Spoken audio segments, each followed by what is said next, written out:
আসসালামু আলাইকুম। আজকে আসলে মূলত আমার অফিস ছুটি ছিল। 2-3 দিন আগে থেকেই প্ল্যান করতেছি আমার যে মুরগি যেই জায়গায় মূলত আমি হচ্ছে ওই ব্রয়লারের মুরগিগুলা পুষতাম, ওই জায়গাটার যে চড়ার ছিল ওইটা মূলত নষ্ট হয়ে গেছে। তো ওই মুরগিগুলা তো মোটামুটি বিক্রি করে ফেলছি, খেয়ে ফেলছি। ওই মুরগিগুলো বিক্রি করে মোটামুটি লাভ হয়েছে সীমিত, আর খাইলাম 4টা। তো ওই সবগুলো শেষ, এখন আবার নতুন করে মুরগি উঠাবো। এই জন্য নতুন করে একটা চড়াট বানাইতে হবে। চড়াটটা বানায় মুরগি উঠাইতে হবে। মুরগি অলরেডি আমি নিয়ে আসছি 10টা, কিন্তু এখন ছোট তো, বড় হইলে আবার ওই চড়াটে কাজ হবে না। এই জন্য আবার আজকে ছুটির দিন ভাবলাম চড়াটটা বানাই ফেলি। তো একটা বাঁশ কেটে মূলত চড়াটটা বানাচ্ছি। এটা আসলে খুবই একটা ঝামেলার কাজ। তো সকাল থেকেই মোটামুটি শুরু করলাম চড়াট বানানো। এখন গোয়ালির মধ্যে মূলত হচ্ছে আমি মুরগির জন্য চড়াটটা বসাবো।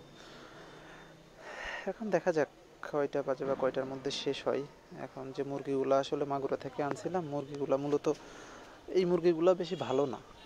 এখন 10টা থেকে আবার 2টা মারাও গেছে। এখন আমাদের শ্রীপুরে এক জায়গায় মুরগি বিক্রি করে, ইনার মুরগিগুলো আবার ভালো। এখন ইনার থেকে মুরগিগুলা নিব আবার। তো আজকে খোঁজ নিয়ে দেখলাম যে মুরগি নাকি নাই, মুরগির দাম বেড়ে গেছে, মুরগি পাওয়া যাচ্ছে না। তো ইনশাল্লাহ চড়াট টড়াট বানাই সব কিছু রেডি করে রাখবো। এখন দেখি উনি যেদিন মুরগি দেয় সেদিন আবার 8-10টা মুরগি নিয়ে টোটাল 20টা পালার ইচ্ছা আছে।